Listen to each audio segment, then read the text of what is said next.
Un ovni, un objet volant non identifié, a été aperçu hier matin dans le ciel d'Épinal. C'est une étudiante qui a fait une déposition au commissariat central de la ville.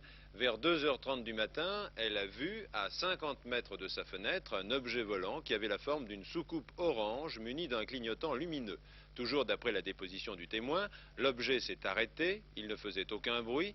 L'ovni a ensuite continué sa course à grande vitesse.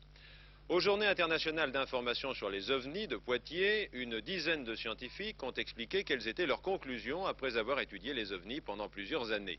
Claude Poher, chef du département projet scientifique du Centre national d'études spatiales, a deux certitudes. Les yeux des témoins décrivent un objet réel et les objets décrits ne correspondent à aucun phénomène naturel ou artificiel connu. Claude Poher, qui analyse sur l'ordinateur du CNES plus de 10 000 témoignages, affirme que le dossier OVNI mérite d'être étudié scientifiquement.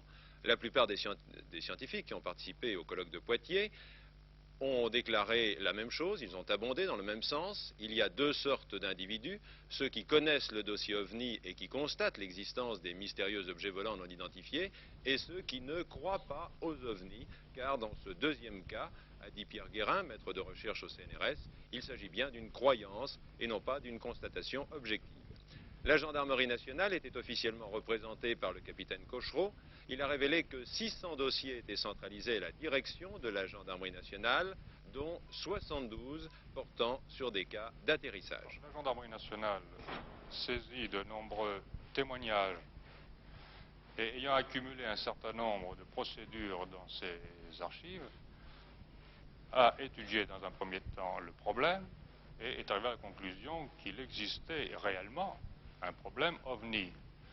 Il ne lui appartient pas de déterminer la nature de ce problème OVNI.